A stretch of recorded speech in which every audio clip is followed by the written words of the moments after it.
All right, guys, welcome back to another episode of the Onside Inside podcast, where we dive into the world of construction. I'm your host, Corey Tompkins, and today we've got a very special guest, Oliver Lederman. Correct me if I'm wrong. I'm saying that. Lindemann, yeah. Lederman? Yep.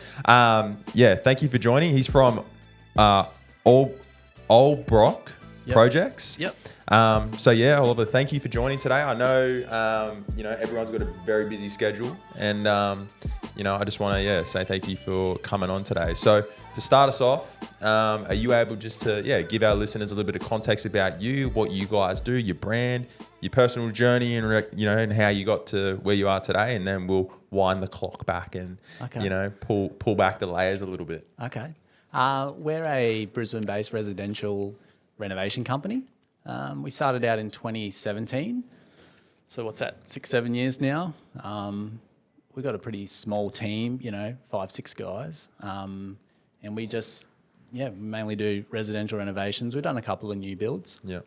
My business partner and I, Brock, we tried out for the block back in 2014. Oh, yeah. And I was a Friggy back then. Yeah. We were renovating my place. How'd that go? Did you have to do the full interview video so you went through the whole thing? Yeah. Did you go through stages or anything? Yeah. So we had to put the video together. Yeah. Which that's a lot of work in itself. Yeah.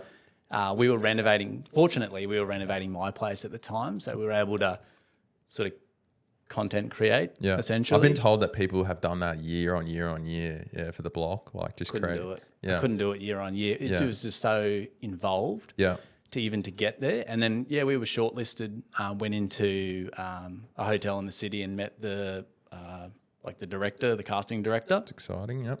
Had an interview, but we didn't make it. Mm-hmm. And I think that was one of the years that they didn't actually make any money on the show. So you dodged a bullet. So I kind of dodged a bullet there. But what came of that was Olbroc Projects. Yeah. People came to us after and said, you guys should think about going into business together. Mm-hmm. You'd make a good team. And 3-4 years later, we started. Yeah. We were doing weekend work. We both went into an ANZ one afternoon and put $500 in a bank account, a joint bank account. Yeah. And we just started from there. Yeah. And we were doing balustrade repairs and stair maintenance and building repairs. Yep. And then it just slowly grew from there. Yep. So this was how long ago again? This was in 2000. We were actually working in 2016 and then registered everything in 17. Okay. And then went from there. So about 7-8 years ago or something like that. You guys were initially just sort of kicking around and 5, 6, 7 years. But prior to that, I was doing refrigeration. Yeah. And I had quite a high paying management role, with an industrial refrigeration company. Okay. And I just chucked it all in and started an apprenticeship with my now business partner. Yeah.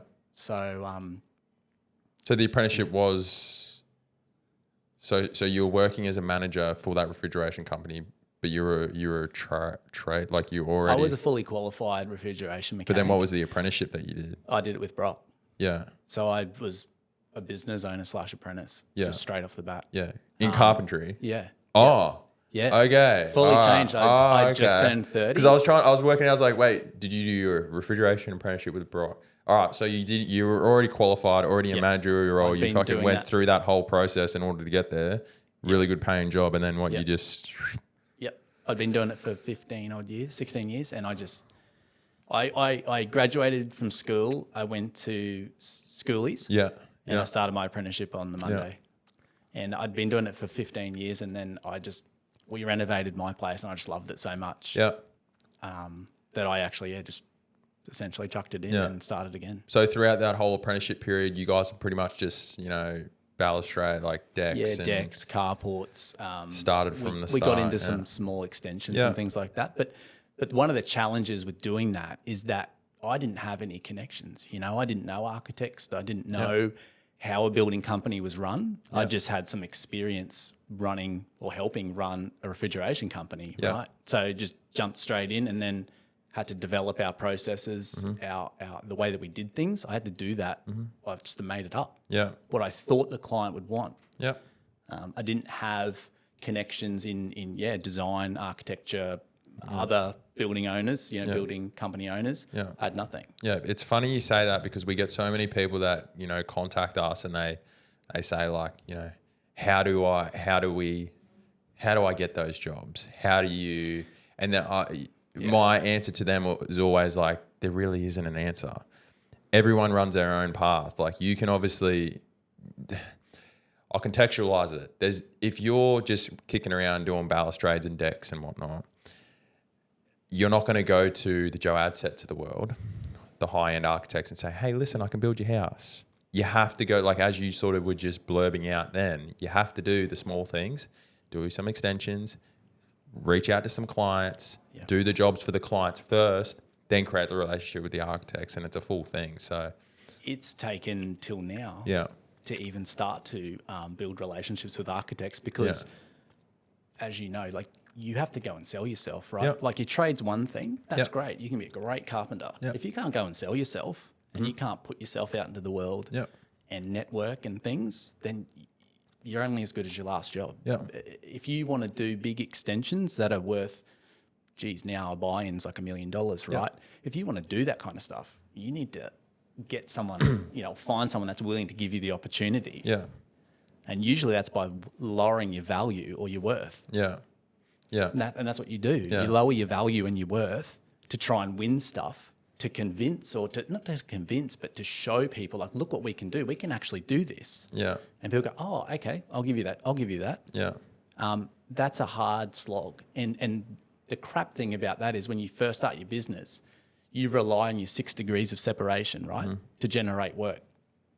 Especially in our situation where I didn't have contacts. We didn't know people. We just started putting things on socials, personal, and people would, friend of a friend, next door neighbour's dog wanted something done. You know, like you have to use your 6 degrees to get started. But what happens there is people think, oh, well, because you know me somewhat far removed, you're going to look after me. Yeah.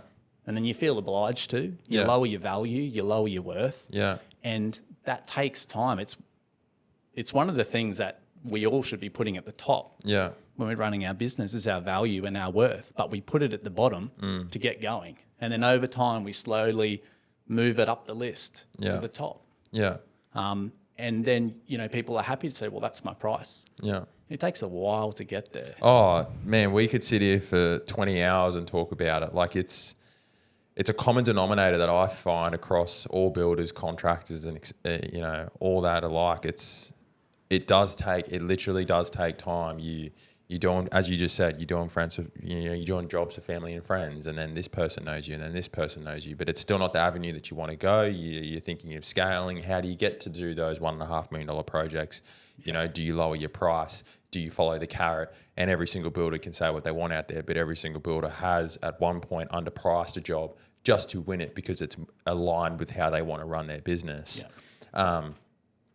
I've literally, for me personally, that has been probably something that I, had done numerous times over and over. I was young. We were getting started, as you just said. There was, a really pretty looking job, really good architect. They say this price, you do it. You think, oh, this is mad. It says on the docket that I'm going to make X, and you never make X. There's always overruns, and normally it's labor. But, it happens every single day. And I just feel like over time, as you mature as a business owner and you mature as a builder, you learn not to. It's funny because you learn not to chase those golden nuggets, but yet other ones just appear. The thing with those is you really need to understand your costs and things and how to even do them. Yeah. Like as much as you'd love to do that sort of stuff, and I'd get frustrated. I'd think, I wish we were further down the road. I wish we were doing more of this kind of stuff. And then something would happen or a lesson would be learned. And I would sit there and reflect and think, okay, I needed to learn that lesson to get to where I'm going. Yeah. So sometimes the slow burn is the better way because once you've arrived there, you stay there. Yeah. You're not over-promising and under-delivering. You've built systems and things in the background to back all of that up. Yeah. It's just like you said, it's really hard to get that first bite of the cherry. Once you've got it and you can showcase that and sell that, then momentum is everything, right? Yeah. Momentum is everything in construction. So You have to keep rolling with it to keep it going. The moment you stop and sit back and think, oh, I've made it, or this is where we want to be, it can just get taken away from you. Like this is literally something that me and Nick were talking about off camera the other day about brand, and it rolls across every single little aspect. Doesn't matter if you're a builder, if you're, at the end of the day, if you really look at it from afar, a builder's a builder, and a clothing brand is a clothing brand. It's all business mechanics. Tomato, tomato. It's the same. Yeah. Why would you pick one over the other? It just comes down to brand. It just comes down to who do you entrust more? Who, for us anyway, like we get people that come to us that they don't even know anything about me, nothing. They don't know my story, they don't know my life or anything, but they already feel some sort of connection with me through socials or what we've done with brand. And, that's already I'm already halfway there. I don't need to sell myself. Well, that's super important too, because you want your social media and your videos and things to translate so that when people reach out to you, they feel like they already know you. Yeah. They feel like they can already relate to you. Yeah. And you haven't even had an initial conversation with them. Yeah. Like I was saying before, that's the hard part about what we do. We do our trade and we learn our craft, and then all of a sudden we go and run a business. It's like they're not even the same thing. No. You have to go and sell. You have to become a salesman. Yeah. You have to build trust and build rapport and then back it up with the work. And someone said to me recently, I said, there's two sides to what we're doing.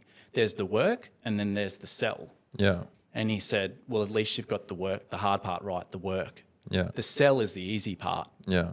You can go out and sell yourself. You can pay a marketing company to make you look amazing. Yeah. But if you can't back it up with the work, your success is only going to last so long. Yeah. Yeah, that's right. It has to almost go hand in hand all the time. And I think, like for us personally, that's something I even say to the guys that we've got, because we've got obviously leading hands. We've got a guy stepping up as operations manager. And I just say to him, with each level of management, whether you're a leading hand carpenter, you're an operations manager, you're an estimator, each level, it almost gets further away from how good you can physically do your job on site to how good you can sell yourself and how good you can be people. For me today, literally, I was just on the phone, just not sales, but I was in that thing. I was answering calls of just, literally I would speak to someone for 20 minutes just in regard like their kids. Yeah. It's just one of those things. It's like it's all about relationship building at the end of the day. And those people are the coalface of your business. Like they represent the brand. They represent the brand that Brock and I started when we were doing balustrade repairs. Yeah. And if they can't get on board with that and represent the brand accordingly, like that can hurt you big time. Oh, massive. Like big time. We went through a massive company shift. I think we ended up getting rid of about 5 people and then re-employed. So it was like a massive shift. We got rid of heaps of people, and now we're rock solid. Like our ground team is amazing. Everyone loves it. Everyone's good. But that has just taken time. It's literally just taken time and energy into building it. I think that's the benefit of our business relationship is that I'm more that running the company, building the brand, marketing, estimating contracts, proposals. Yeah. And Brock makes sure that the work is done to the level that you guys need to be. Work. Yeah. So we often joke or reflect, if we were doing this on our own, we would struggle. Yeah. We would struggle because there's the best part about what we've got is he's looking at one side of the business and I'm looking at the other side of the business. Yeah. And I respect and trust him wholeheartedly, and I'd like to believe, he feels the same. So we don't butt heads because I'm looking at how to grow our presence, building relationships with architects and clients, and ongoing relationships, and then he's ensuring that communication and the work and everything that we do on site backs that up and backs up the brand. Yeah, and it goes hand in hand. Like we've only. You literally do go down the path. You got sales, that's one aspect, sales brand, that's one aspect. And then on the other hand, you got, operations and, all that side of it. So for me, I'm lucky enough that I've got guys in and around me that are good at what they do and they're willing to invest in the brand and they're willing to stay around. Because you're only as good as the people above you and below you, right? So if you've got no one good below you, you can't. There's no point. Yeah, we literally did a video about this the other day. But like no one's self-made. It all just comes down to your team. But anyway, we'll keep going on. Yep. So talk to me about, so obviously wind the clock back a little bit, you and Brock, you know, you guys, as you said, you went into an ANZ and, you know, you were doing balustrades and doing decks. But at what point in time, was there any like cornerstone moments for you guys? Like at what point in time did you guys think, like, let's actually give this a crack. Let's give this a shot. Was it just organic? Did you just close your eyes and it just started to happen? Or were you both? Because it was never really organic. Yeah. I think that was... Because surely there was a fork in the road where you guys were like, you know, especially with you, you've just come from a really good paying job. You were already established to the sense, like you could have easily just continued doing what you're doing, go on holidays to Europe and do whatever. As a guide, I used to get, this was, you know, a few years ago now, but I was getting paid about 120 to 130 a year. Yeah. And in the first year of Olbroc Projects, I paid myself $75,000. Yeah. Yeah. Because I wanted it more than getting paid that kind of money. So it's only in the last little bit that we now feel like we're actually getting paid as business owners. Yeah. As everyone does, because to find out, they say the first 5 years you don't make nothing. Yeah. You're just getting by, building brand, trying to create it. I mean, in terms of fork in the road, there was a few renovations that came about that really made us realise, okay, we need to elevate our game. We need to, I felt like for a few years there, we were running hard out. We were trying to represent more than we were. You know, you're always trying to oversell yourself and all these sorts of things. And it got to a point where we started taking on good work where we were making okay money out of it. And we said, okay, enough of projecting this and being this. Like let's level what out, we're projecting is who we are. Yeah, exactly. Yeah. And on an identity, and we worked on all those sorts of things. Yeah. I feel like you can go to a degree, like you can fake it till you make it to a degree. Like everyone sort of has to if you want to go up to like same as like I'd be lying to everyone if I didn't do the same thing. Fuck, I was I look young now. Trust me. I was younger. Just imagine me pulling up to a house trying to win a $1.5 million job. Yeah. You know what I mean? So to a degree, I feel like you can do it, but at the same time, you got to keep it very real and honest. That's why I grew a beard because it was like, now I like it. But that's why, you know. And I used to overthink the shit out of it. Like I'd think, okay, do I wear jeans? Do I wear a button-up shirt? Do I wear RM Williams boots? Oh, no, that seems too much. Do I wear just my work boots? Like I used to overthink the shit out of it because it was like, I just want people to believe in us and go, yeah, cool, these are the right guys for the job. Yeah. And then it gets to a point where it changes and the value and your worth come up to the top of the list and you go, I'm just going to rock up in my sneakers and a t-shirt. And that's it. Yeah. And because the work and the previous work backs everything up. Yeah. I'm not here to necessarily impress you with my appearance. Yeah. I'm here to get to know you and hopefully you'll trust that we're the right people for the job. Yeah. Yeah, that's it. And it's so funny because like starting out back in like when I was doing it, man, I'd be high vis during the day and then I'd like strap in the like, and I literally would do the same thing. Like I'd knock off at 2 and then go home and have a shower and do my hair. I'd be on site like at the customer's house, like in the fucking, I'd be like at the hose, like washing my arms and stuff. And then I'd be like, all right, see you. And then I'd like jump in the ute, get changed. And like, yeah, these are all the things that no one ever really talks about. But when you're in the trenches. As if you're office bound all the time. Like, I'll just on my way home. Yeah. I'll get the administrator to send it to you. You get home, you're like, hey babe, are you able to do this? And it's just like, you're doing it yourself. A friend who had a business and he used to send invoices from another email address and gave his office lady a name called Sharon or something generic. I've met a few guys that have done that. So that it felt like he had depth. And that's also going back to what I was saying before is when you try to operate like this, you're trying to level out, it's about building depth in the business. So you have the actual people in your back of house. Yeah. You actually have the systems and processes in place. Yeah. You have all these things like you're saying, you sort of fake it to a point, not fake it, but you're trying to represent more than what you are. Yeah. And then at some point, that's how you burn out. Yeah. And we were burning out hard, and it was like, we can't maintain this. Like we have to, what we represent is what we actually are. Yeah. Yeah, the old fake email thing. Yeah. Oh man, I used to work for a guy that had that, and I remember how it clicked one day to me is because I remember saying to him like, "Oh, can I get her a number or a ringer or something?" And I was like, "Nah." Like, and then I had a Christmas party invite. Like I was subbing to him at the time. This was fucking years ago, but he literally just whispered in my ear when we were out. He's like, "She's not even real. It's just me." I was like, because I was like, "Where is she?" She's like, nah. Oh, she's away. I was like, I've never met her. I was like, I've been working. Hot. I love her. Oh, I've been working for you for like 12 months, and like I've never seen her or heard from her, but I get emails from her, and I was like, the email, and it clicked because one email he sent, he always used to do this like typical thing of like he used to spell like a certain word a certain way or the way he used to communicate. And I'm like, it's very very similar to you, but anyway, now a little bit more, about the challenges and stuff that you guys have had. Is there any sort of key challenges that you have had or common things that you find amongst the industry? I feel like for someone like me that's interviewed a lot of builders, that the common thing that I find, and you can correct me if you've had this experience, is especially when you're starting out, is because you are sort of doing stuff for architects and designers or whoever it is, do you tend to find that they underestimate how much that project is actually, here's a set of plans, Oliver. It's a really nice house. We've told, the architect or the client saying that they've got a budget of 600,000, but yeah, you look at it and you're like, that thing's 1.5 mil. Like, yeah.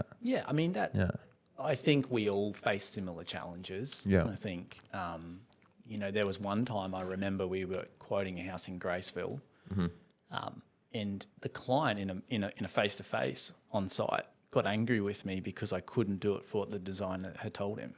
Yeah. As if this was my problem to bear. And I mean, that's hard because, like we said before, residential, post-tax dollars, mums and dads, it is really hard to justify value, right? There's that whole value and worth thing creeping up again too. Yeah. That you're quoting things the best that you can, and I used to struggle with rejection a lot. That's also something I really struggled with, was like rejection. If we didn't win the work, I take it personally. So he came and said, "This is ridiculous. You're trying to have a lend of me," and it was like, we're absolutely not trying to have a lend of you. Like, we just want the work. We want the work. We want it in our portfolio. We want to be able to on-sell that again and show people that we're capable and all these things. And it became our problem. And I think that is one of the challenges is trying to justify value. People engage with designers. They go on this emotional journey with them, and they get emotionally attached to this design. And they can already see it. It's already theirs. They feel like they can reach out and grab it, and all of a sudden it's you're the one that has to slap it in the face. Well, it weirdly becomes our problem. Right? Like, it becomes our problem. Well, what can I do? What can I do to get what I want for that amount of money? And then, it's only in recent history we kind of have had to say, well, that's a collaborative process. That's not necessarily on us to tear this design apart and try and save costs here, there, and everywhere. Like, we're here to price what you want. And so now if we go down that path, we're obviously making sure we're getting paid for that. All right, guys, congratulations. You're halfway through this episode. I hope you guys are really enjoying it. But first, I just want to make a special thank you to Ideal Group Australia. Without them, I wouldn't be able to bring this podcast to you. So special thank you. I hope you guys are enjoying it.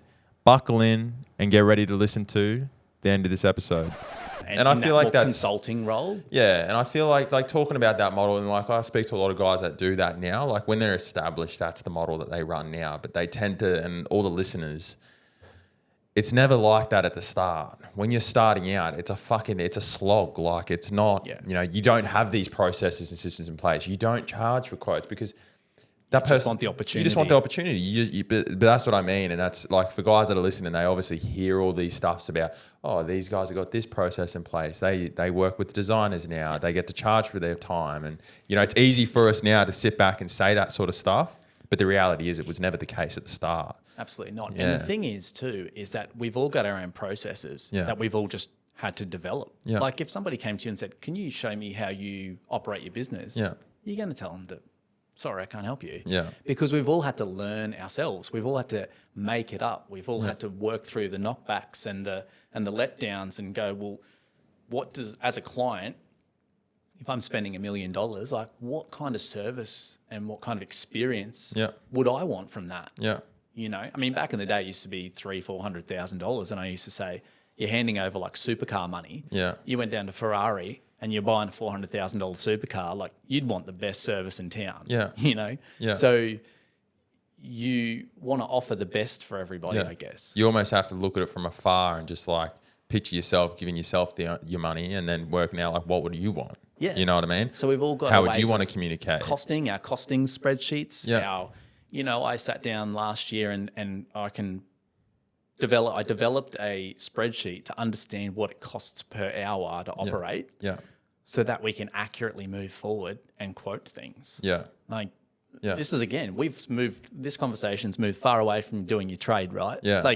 So we haven't even covered that. Yeah. All we're doing is talking about this is how you run a business. Yeah. Because you don't learn that in your trade. Yeah. But that's what I say, like even to the apprentices and stuff, like talking about that is because we employ a lot of young guys, a lot of apprentices. And I say to all of them is in regards to the trade, learning the trade, that'll come. It'll naturally come. You got TAFE, you got whoever you're going down, you've got that ability to learn your trade. So in regards to knowing how to build a house and that, some guys do stuff with builders and some guys do stuff with new homes. But in a nutshell, you will learn an aspect of carpentry. Some guys argue that they've learned the best way, and then some guys argue that they haven't learned enough. But either way, though, everyone learns their own journey. Yeah. So, but the hard part is that no one, you can go out there and get an ABN, but no one's going to teach you on how to actually run a business and do all that sort of stuff. So, and it's a high risk business to run. Really. One of the most high risk businesses that no one ever talks about. You know what I mean? Tell me another industry where someone's going to give you $1 million and say, here's your money. Yeah, no worries. Yeah, build me supercar, that. Like you're beyond supercar money. Like, you know what I mean?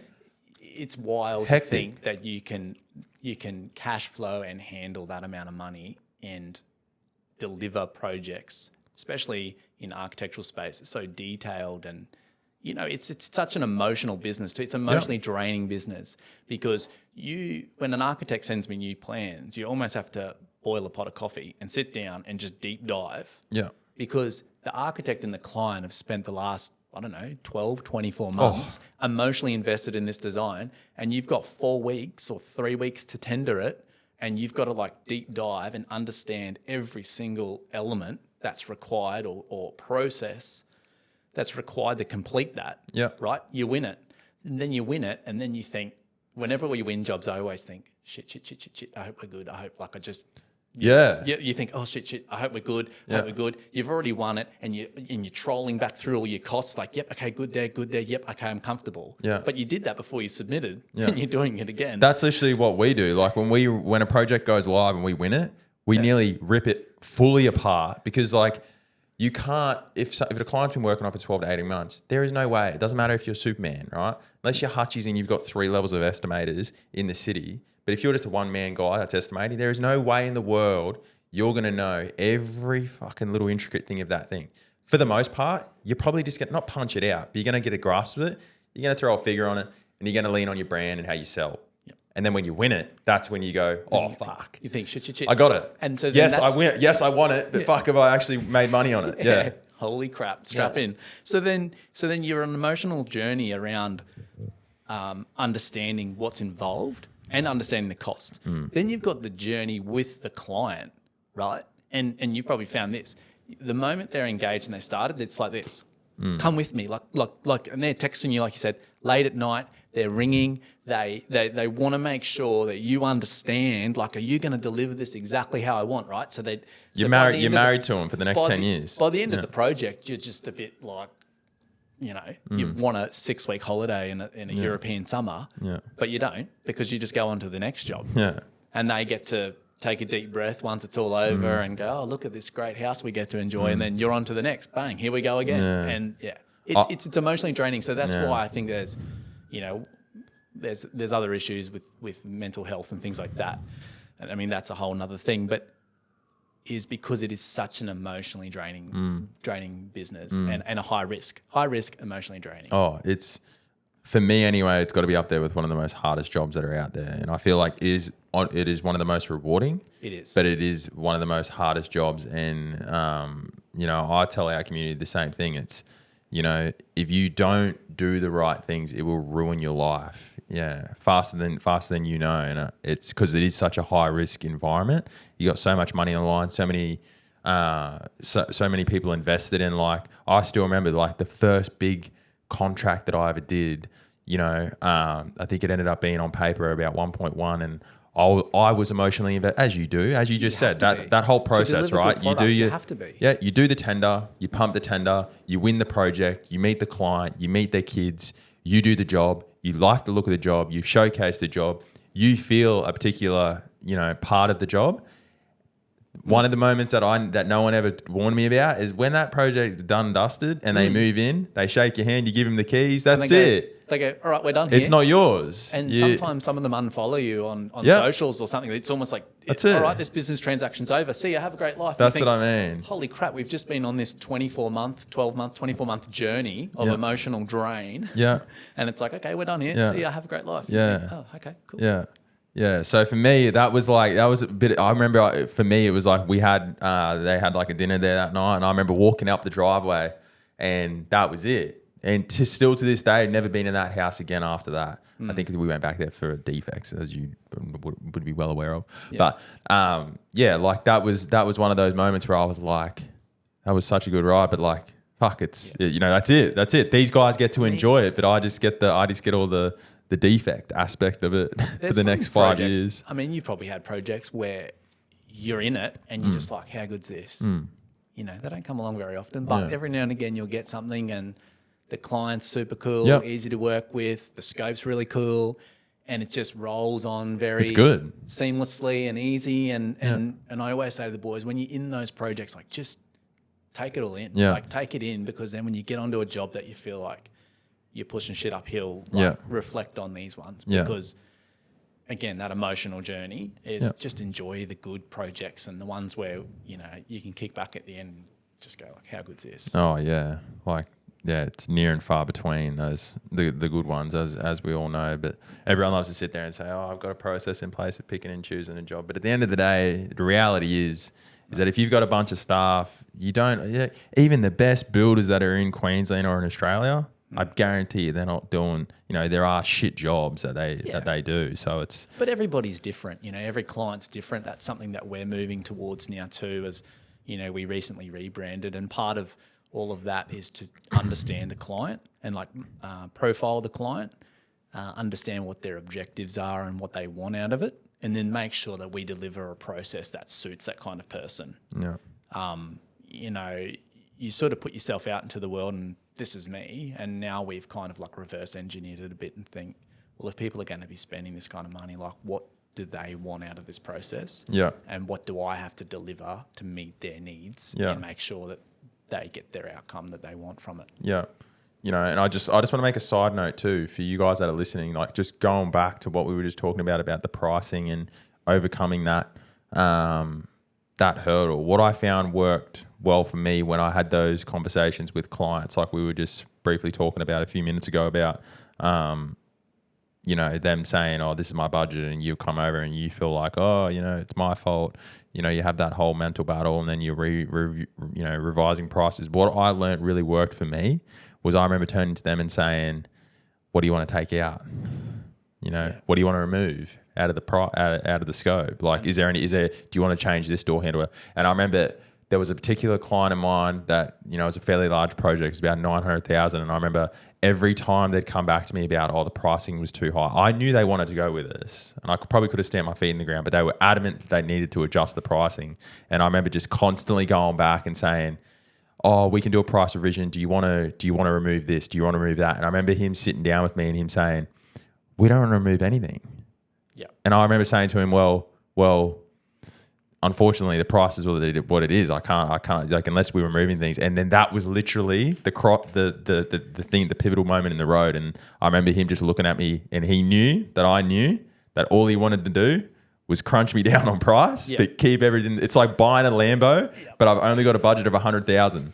That's what it was like. And I remember him looking at me. I'm looking at him, and he looked at his wife, and he said he played hardball. He shook my hand. He said, "Thanks very much. We'll be in contact." And 3 days later, he rang me and said, "Yeah, we're good to go." I've had that so many times. I still didn't make enough. Yeah. They almost want to just test it to make sure that you're doing everything you can for them. Yeah. A couple of years ago, I quoted up a house, and it was like a little internal remodel. And I think it was about 200 say. Anyway, I sent over the price, and the husband rings me and he says, it's probably a bit over. What can we get for 200? And I said, well, you're not going to get what you want for 200. I said, you can take stuff out of it. So maybe go away and have a conversation with your wife and let me know what part of this you want to take out. Again, putting the onus back on the client to make that call. He rang me 10 minutes later and said, oh, no, we should be right. We're good to go. And I thought, are you just testing me? Like, yeah. Yeah. Isn't it funny how just like one literal 5-minute phone call, 50,000? But that again comes back to value and worth. Yeah. I stood my ground and went, well, it is what it is, basically, in a really polite way. It is what it is. The ball's in your court. And I think sometimes you just have to do that. People try it on you all the time, and you just have to say, sorry, like, it is what it is. I've done everything I can. Decisions with you. Yeah. Yeah, no, for sure. So keeping on, we'll keep moving through these because I've got a few more. Yeah. So obviously, yes, we haven't really touched on, your whole apprenticeship and the tradesman. I'm sure there's a massive story for that whole journey.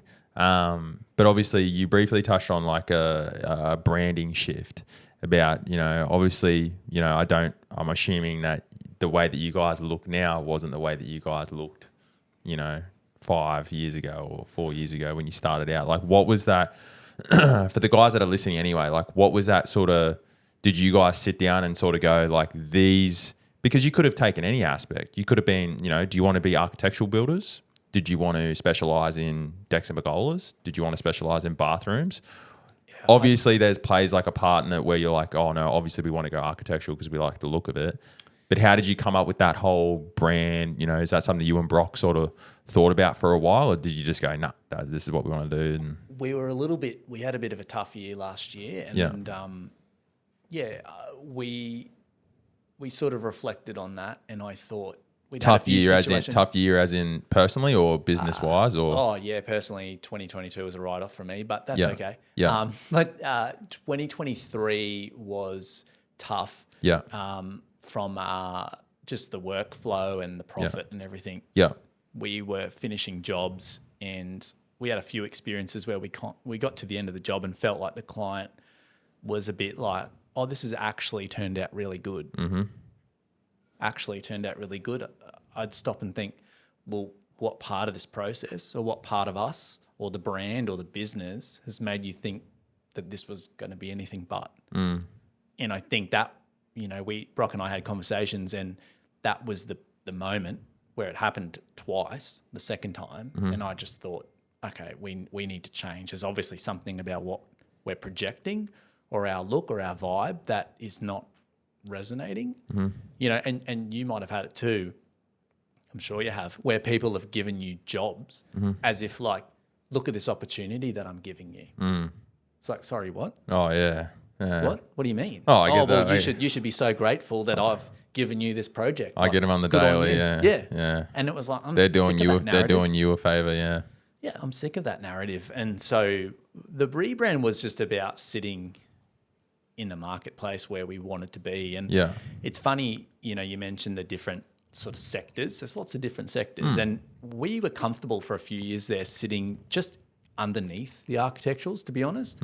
We felt like everybody was battling it out for them. Slim margins because they wanted it on their portfolio and all these things. They wanted the video and the content, and they were trying to be like some of, Brisbane's biggest builders and or trying to emulate that. And we were happy to sit in with the mums and dads that were just sort of happy to get an extension or create space for their growing family and things like that, where they weren't so thingy about the detailing and things like that. Not because we couldn't deliver it, but because they were very, like, at the time, very in and out type projects. 12 weeks, 16 weeks, you could do an extension in and out onto the next. Some of those houses, those large architectural homes, take some of them are over 12 months, right? And you've got to carry those costs. Oh, we got builders, like we contracted builders at some of those projects, they run for like 24 months. Yeah. And it's like, there's such a long time between drinks, and like the margins start off good, but they dwindle down. And it's like, yes, it is literally only a portfolio aspect where if you're doing those little extensions that are that 250, 450, 600 figure, they're in and out. There's a lot more upside, than there is downside in those. Like, so we were happy to sit back and essentially take the crumbs, I guess you could say, especially for a new business, is take the crumbs and do those jobs and move on to the next. But it's sort of evolved. We've kind of pushed it in the architectural direction a little bit. Yep. But it's just evolved on its own. Yeah. We're happy to do the architecturals. We're happy to do mum and dad extensions. Yep. We're happy to do kitchens and bathrooms and bits and pieces. Yep. You know, our big thing is that we chase calendar efficiency. And I remember I could have written it on a whiteboard in our office in the first couple of years was billable hours. Yep. The two of us, billable hours. Yep. Get me 40 hours of billable a week. Yep. That's all I care about. Yep.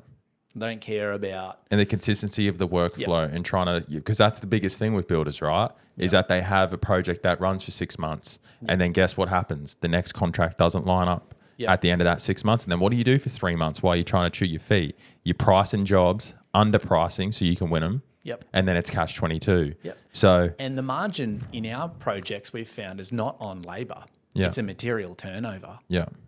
You know, like you use... electricians and plumbers, just for argument's sake, like electricians buy PowerPoints for $5 to $10 a PowerPoint. I don't know what their pricing structure is. Cabling and things like that. They are cheap items, right? But they can pay their guys. I don't know. I've been out of that game for a bit. But like, let's just say they're charging out, for argument's sake, at $100 an hour, and they're paying their guy $50 an hour. Their margin is in their labour. So they only really, if you're using that sort of those maths, they're only needing to be billed out for 20 hours a week. Whereas with carpenters and that, it's not, the margins are just not really in it, what you're paying them and what you're charging out, right? So you need material turnover. And if you have a slow week or weeks, like that can burn into your margin pretty quickly, is what we found. Massively. 4 weeks, 6 guys. Yeah. So we use all the software, Gantt charts, things like that, because we're chasing calendar efficiency as like our big thing. Yeah. I'm happy to take on a $1.8 million renovation, but I'm also happy to do a 30, 40, 50,000 100% if it feels in. That's pretty much how we run our business models. We, ideally project jobs, but I'll pick up a little reno in Paddington or I'll do some hourly rate to fill it in, but that's not what I'm chasing. No. So I chase, the certain aspect of work that I want. Yep. And then there's all this other stuff like market, we're not lucky in the sense we're lean enough that we can still do industry rate work as well. So that is an aspect that I keep the door open at. Yep. And as everyone knows, you can walk out there tomorrow and go do that sort of shit. Yeah, there's like insurance work, guys. There's no money to be made. Work. No money to be made in it, but it keeps the guys busy and keeps the fucking lights on. But we had to do insurance work during COVID. A few of our that was the next breaks. thing I was going to ask you is like, how did that whole, how did COVID go for you guys? Because obviously for us, like as I said to you off camera before, not that was the reason why I got out of the client game, but that was a massive moment in time where it was just like, fuck, like it's too hard. Like, how did you guys manage that? Pivot your business. Yeah. Right? We were fortunate enough that even though we're not really salesy, networky kind of guys, we had a contact that did a lot of insurance work. Yeah. And we got in on that for like 3 or 4 months because we had 2 projects lined up and the bank put the brakes on both of them. Mm-hmm. And putting on someone else's shirt and going to work doing insurance work is pretty demoralizing. You got to do what you got to do, right? Yeah, exactly. That's right. it. Exactly right. And it's hard because it's not rewarding. Yeah. You're basically replacing stuff for what it was. And the client's like, cool, my insurance policy covers that. I'm getting what I wanted out of the situation. See you later. Yeah. It's some guys are into it and good on them, but for us it was, So COVID hurt us from that level where we weren't making money, but at least we weren't losing money. And you stayed in the game. And that's how it's felt in the last little bit. Yeah. In that period of COVID and a couple of years after and uncertainty and rising costs and things like that, it just felt like existing was a win. Yep. You moved away from what your books looked like and you thought, well, we're still trading. We've still got work lined up. We're still just existing. And weird feeling of just, oh, well, I'm existing. Yeah. So we must be doing something right. Yeah. That's it. Like, you know, for us as a business personally, for myself, like we're probably in the most dangerous spot at the moment in regards to growth and scale. But for me, like, if you really get lost, because a lot of, you know, you see this shit on social media, people, you know your numbers and, you know, throw your head in the figures. And if you're not making this, you should be out of business. For me, I do that to a degree, but I feel like you can really get lost down a rabbit hole of self-doubt and forcing yourself to do something that isn't organic. So yes, I have a look at the P&Ls like everyone does in financials and checking jobs and all that sort of rest of it. I look at that as a whole, right? But for the most part, I just go off my gut. I go off, you know, how I physically can see the business going, the attitude, the jobs, the client reviews. And if that all sort of accumulates to something good, I know that we're going in the right path, right? I know that something is at least working. It might not physically look like it on paper on the actual document. You know, it might not say point da da da da da da da da that you fucking plus whatever. But for the most part, it doesn't matter. As long as you're still in the game and you're still building something, at the end of the day, it'll come. It'll come. The big one is just understanding your operating costs. Yeah. Things like materials, and you know, you can get a set of plans and send them out to every Tom, Dick, and Harry to quote, like so that you get an accurate sort of number on that. But you just got to make sure, and we've always sort of said, we don't take too many leaves from the money tree. Essentially, we don't overpay ourselves. In fact, we underpay ourselves. Because people go, oh, your money's trapped in the company, but it's not really. It is there if you need it. But we always make sure we have more than enough. And like I said, like earlier on, we have cash flowed our way from $500 to, you know, being a cash run business. That's so what I mean. Like you can't take a lot from it. You can't, because it fluctuates so hard. And as you're growing too, your cash flow is everything, because all your money is out in various projects, and you sort of, your P&L, you're looking at your P&L a bit and saying you're making money, and you think, well, I don't have much in the bank. You know, where is but then all it's that the money? other way. But it's actually but then all it's scattered out in then it's like funny. 5 or 6 projects. It's the other. It fucking swings the other way sometimes, and you're like, it's saying I'm making fucking nothing, but yet I got a fat bank account. So it's like, that's one of those things. It's so hard. You can really get wrapped up in the numbers. Yes, you can. And you know, for us, like, you know, Bass time just went. You know, this podcast is coming out later, but Bass just went.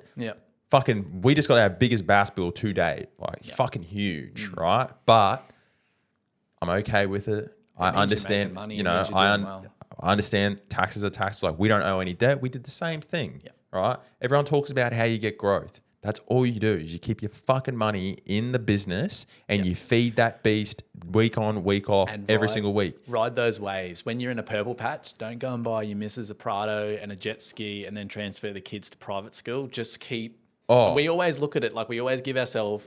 We review our pay annually on the first week of July. Doesn't matter what kind, like we reflect upon the year and go, okay, we did okay this year. Maybe we can give ourselves a little bit more. We sort of forecast what we've got coming up and project in some way. But we don't just pay ourselves whatever we need based on that period in time. It's very strict. Really everyone strict still lives on a budget. Like, that's what everyone tends to forget as a business owner. They think, oh, he's all right, he can just do whatever he fucking wants. Bro, I still got to save my money. I still got to be, you know, I'm still going to groceries complaining about how much shit is. Like, you're not living this fucking rock star lifestyle. I say to people, business ownership is glamorized. It is so glamorized. I remember being younger and seeing business owners and, you know, and I think, oh God, that would be amazing. Like, imagine being your own boss. It looks so much like. And how much has social media now made it even more glamorized, right? Because when you first started out, I bet you, like even when I started out, it wasn't such a big thing. Right? It was in the background. It was there. But it wasn't like.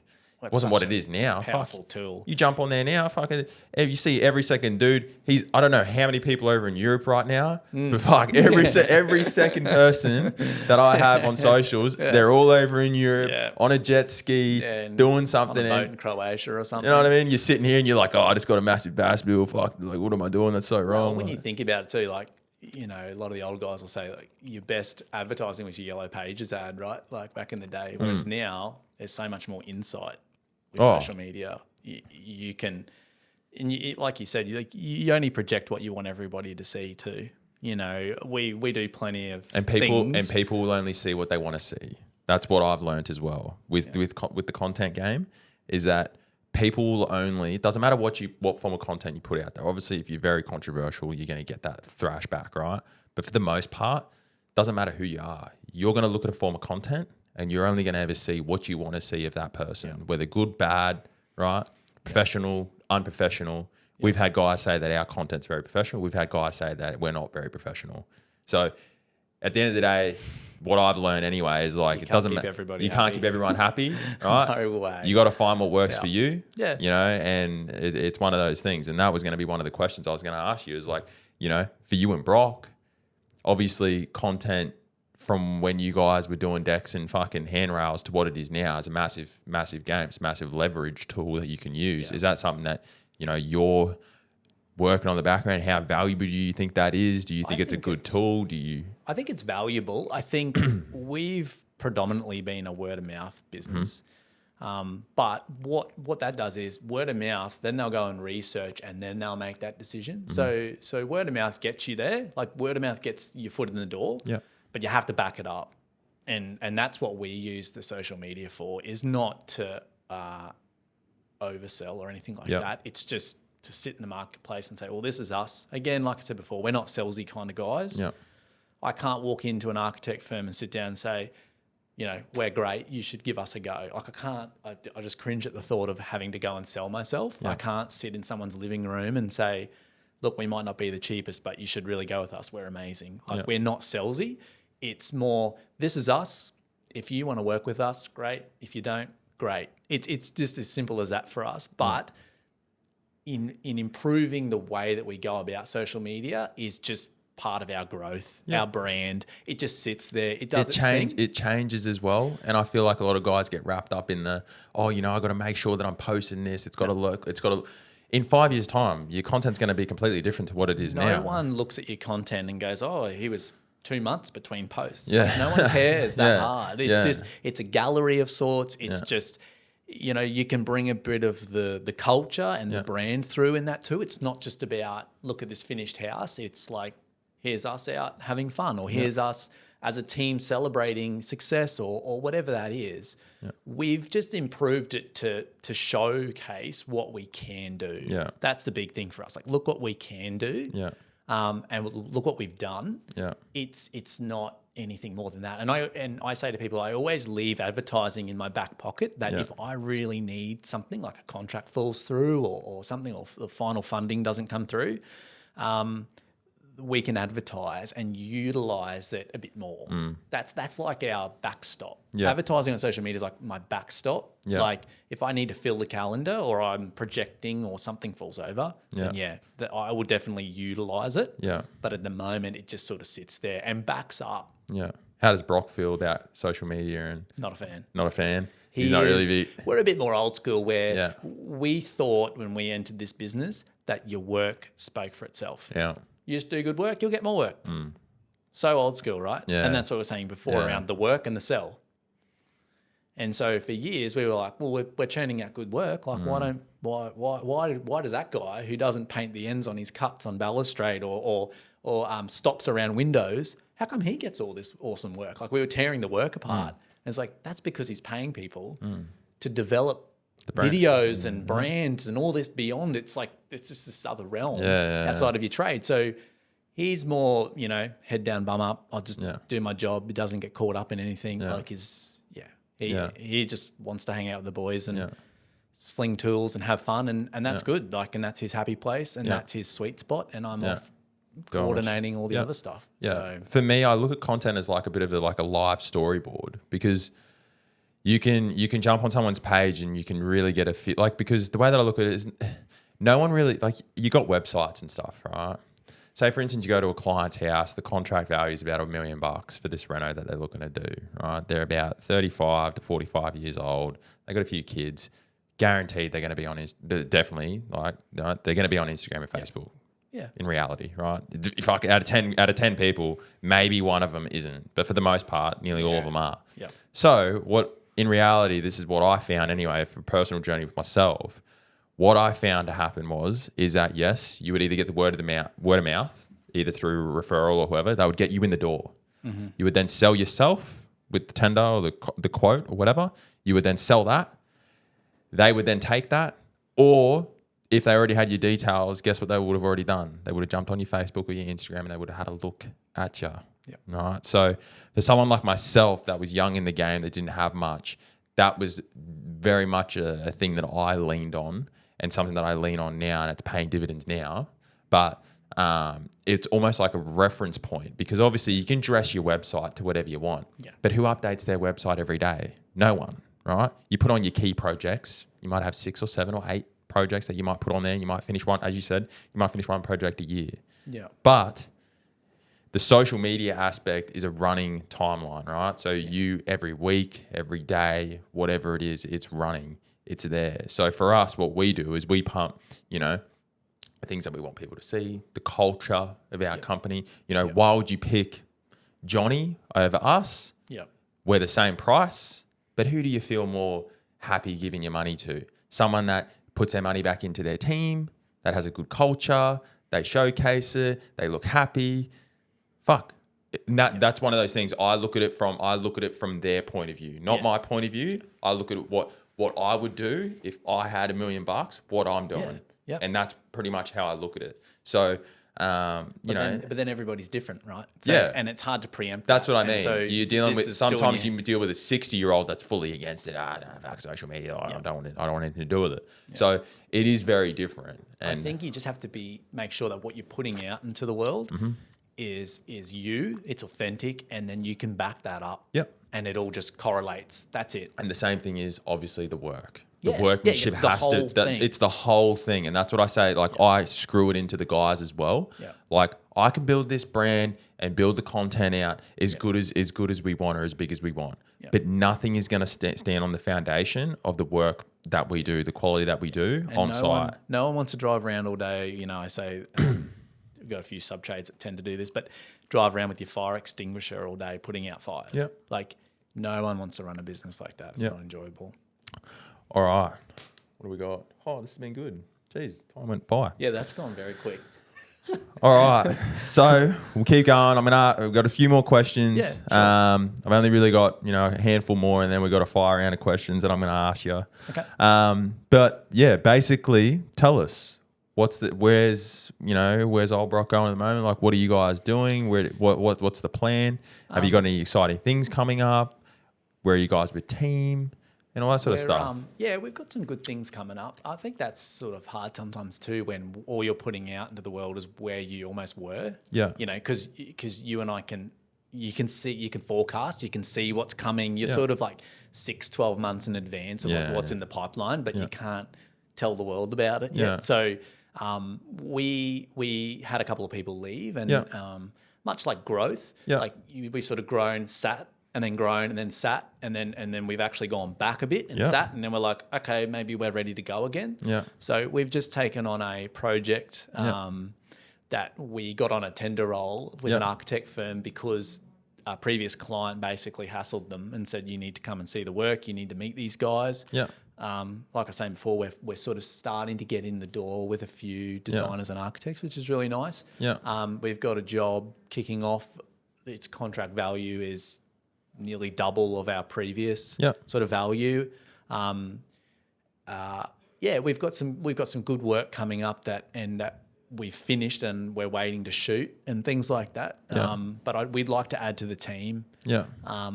Apprentices and really invest in the people that we've got. Yeah.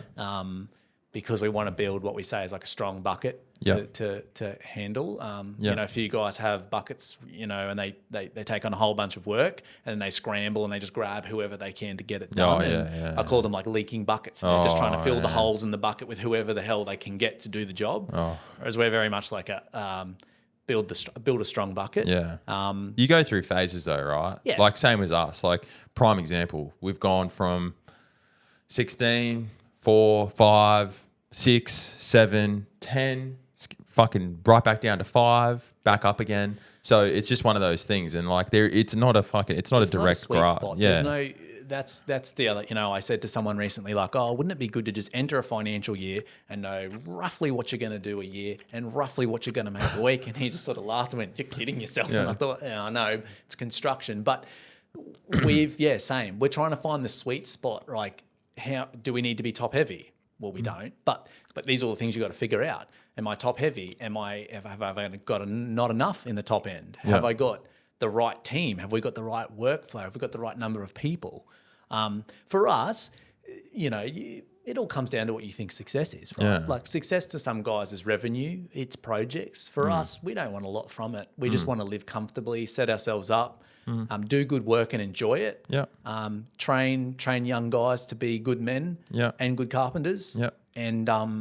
And just have fun along the way. Yeah. We've got some good stuff coming up. Lots of variation too. Yeah.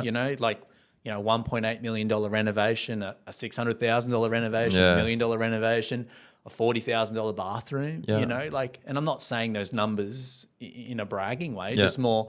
That's the variance of what we do, and we're just, as long as we're having fun and making money. That's the thing, isn't it? It's not about the mansion and the Lambos, right? It comes down, like for me, I'm on the same sort of wavelength. Like for me, it's all lifestyle. Yeah. I feel like I don't want to be. If you said to me, listen, you can take, I give you a Lambo and a house on the water, but you got to do X, Y, and Z, or I give you a $7,000 ute, but you get to live the life that you want.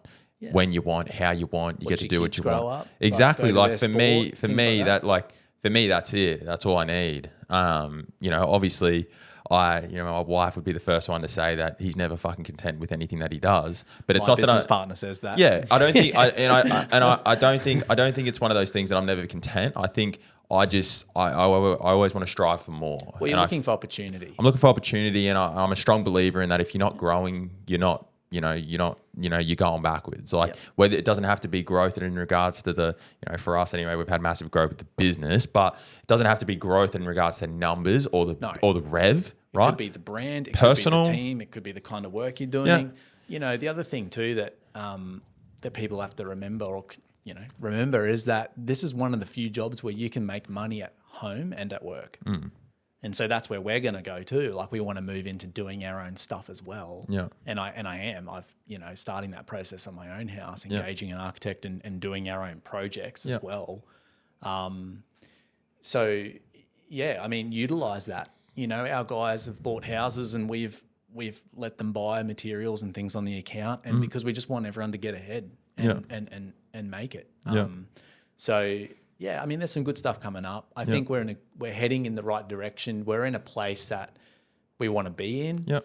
And now it's just about letting go of all those imposter syndromes and anxieties and things that you face, and just enjoying it now. Yeah. And I think you can really, for the young guys that are listening anyway, you can really get trapped in, comparing yourself to other people and their journey and stuff like that. At the end of the day, as you guys have already listened to Oliver's journey, my journey, everyone's on their own thing. There is no, rush it. Enjoy. Just don't rush enjoy it. the ride, and it'll come to you. Yeah. I'm taking my mother's own advice. I'm giving my mother's own advice that I'm not taking, but she always says to me, just slow down. Yeah. And just enjoy it, and it will come to you. And I'm so looking ahead, like, we could be here, we could be here, we could be here, but just stop. It will come to you. Yeah. And even from someone like myself who came from no real background, had no real contacts, you just got to keep chipping away at it. Yeah, you just keep chipping away at it. You'll get there. Yeah, 100%. Yep. And, you pick and choose how you want to basically live your life and mold the business to suit you. Yeah. Don't get trapped in your own business. That's not a good place to be. Yeah, exactly. The business should never own you. You should own the business. Correct. Totally. But, so, all right. Yep. Well, I got a few fire round questions for you. Okay. Don't worry, it's not one of those things where you need to answer in 5 seconds. You can do your best. They're very straight. They're not personal or anything like that. They're just very industry related questions, and you can obviously, from your experience, just answer in the best that you can. So I'm gonna get them going. Yep. All right. So, what is the most rewarding project you've ever worked on thus far? Rewarding as in it could be financially or something that you felt like that you actually look back on now and you're like, that is like, for me, I've got some, but like for you, like what is probably one project that you look at and you're like, yeah. We did a new build for my brother in Coolum Beach, and it has a lot of like insulation, a lot of passive, like an interpretation of passive in it. And for me to be able to go in that direction and be able to execute that and do that, like insulation wrap, and reticulation movement, and all these sorts of things. That was like a monumental moment. Like you were like, oh, this is sick. Yeah. And it was our first proper new build too. Yeah. So that was like That's like a pivotal one for you. Yeah. Sick. Yep. All right. How do you stay up to date with industry trends and, you know, innovations and stuff? Social media? Do you like social how do you, media? Yeah. Talk to your reps. Yep. Talk to people in the industry. Keep your contacts. Yep. And usually designers and architects will come to you with things that are changing and emerging. Yep. But also you got to be across, codes and things like that as well. So for a lot of your smaller stuff, like we draw all of our kitchens and bathrooms in-house. Yep. So you've got to make sure you're on top of all of that too when you're designing things. But yeah, social media, Pinterest, things like that are the way to go. All right. What's your go-to productivity hack on for your busy days? Because obviously you're a busy man. Everyone's got their own schedule, even though for the boys that are probably listening on, you're like, he's never busy. He's just in the office. But everyone is busy. Like, what's probably some of the biggest hacks for you? Getting up early, calendars. Like, how do you? What's your biggest one? Lists. Yeah. Because for me, when do you do a weekly list or do you do a daily list? Do you do it in the morning or the night? I do it the day before, and I leave it on my desk so that when I arrive in the morning, it's there. Yeah. And in my head, the list, whether it's on paper or on your phone, it takes the responsibility of it being locked in here, and it's the paper's responsibility now. That's how I look at it. Yeah. So there's so many things buzzing around in your head. Mm-hmm. The moment it departs my head and it's on the paper, in my mind, it's the paper's problem. Love that.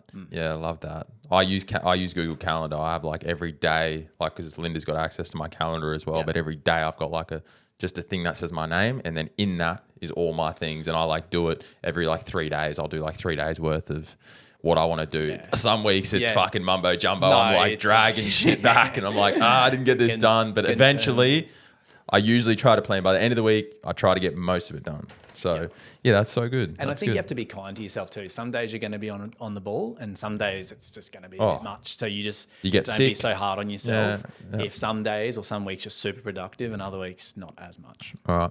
What would be some advice that you would give someone starting out a construction business today?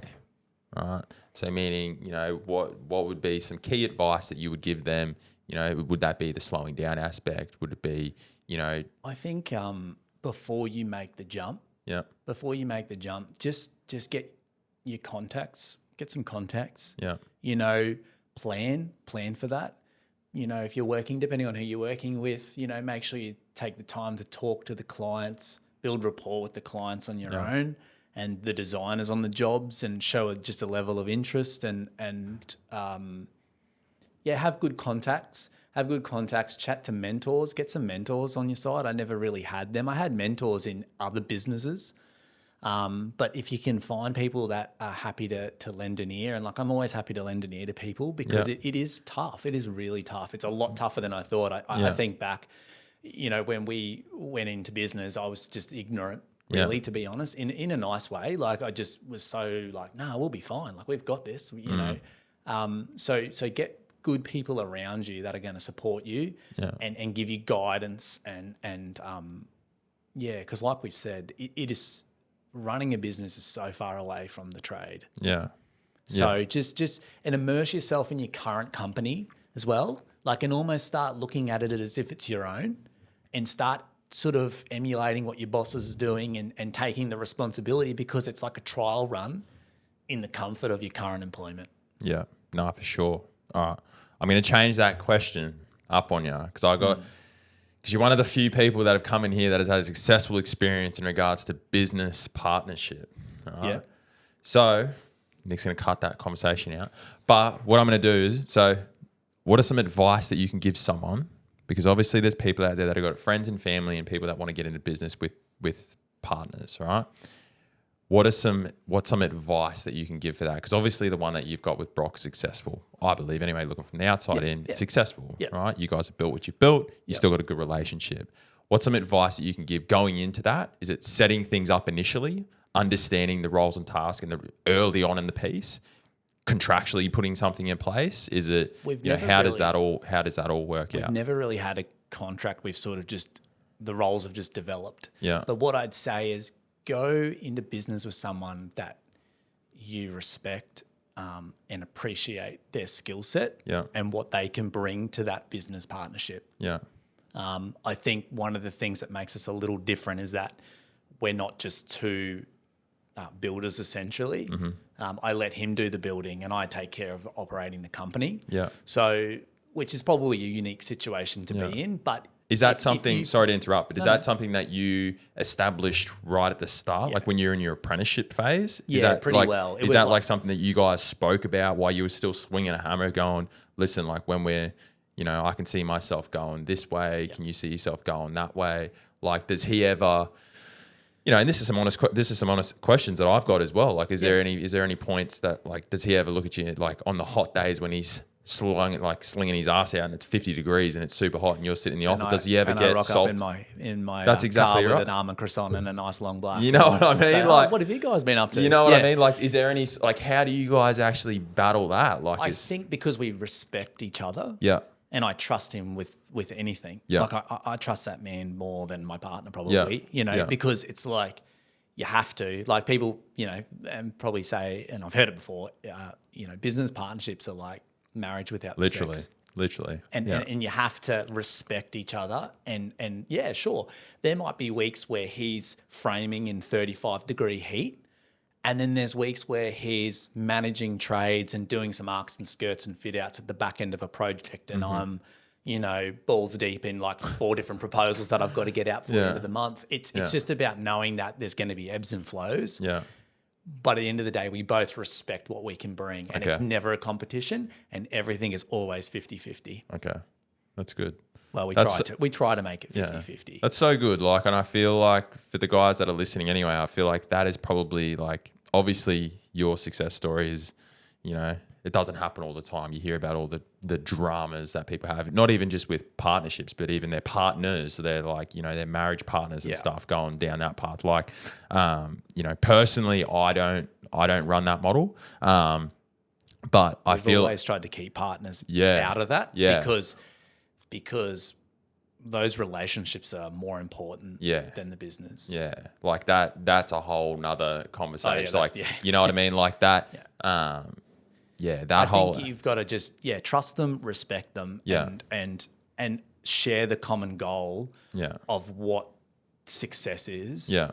And what you both want to get out of it. It's so good. So I know we're coming to the end of it, but how did you guys actually meet again? How did you and Oliver actually meet? Not Oliver, fuck. You and Brock, sorry. How did you guys actually meet? We were, so he was best friends with still is, best friends with my cousin. Yeah. And I was quite close to my cousin. Yeah. So we met when we were like 4 or 5. Oh, okay. 5 or 6. Oh, okay. So you guys are actually, We've sort of maintained contact throughout the years. Yeah. And then he moved into, he was originally doing cold room building and then he got out of that and did his trade. Yeah. And then when I bought my house, we always maintained contact, seeing each other at family events and things like that through the cousin. Yeah. And then when we renovated our house together, I was just his skill set. I was just in awe of his skill set. And I thought, we originally started Olbroc Projects, just a quick side note, because we wanted to flip houses. And I was going to be the person who designed them or sort of come up with the design. He was going to help me execute it. Yeah. And I think we just carried that philosophy into the business. Yeah. Where he was going to be the person who pulled it together and I'd be working with him to make it something great. Yeah, that's so good. Yeah, I'm so happy for you guys, like, to get for that relationship anyway, to have that trust, because like some people work with their marriage partners and they don't even have that relationship, and I feel like that is, you know, to have that clear cut in the sand where he understands that what you're doing is just as important as you understand that what he's doing is just as important. Well, you're not arguing over the same piece of turf. Yeah. So I don't go into his job site and say, I wouldn't have put that beam in that way and I would have packed it out or I would have done this. And he doesn't come into the office and say, the bookkeeping or that proposal, there's a couple of spelling mistakes in the second paragraph. Like, we don't do that. Yeah. We stay in our lane, essentially, on the highway, and we're just driving alongside. Yeah. All right. Well, that was it. So Nick's going to have fun with that one. Yeah, there's some random in there.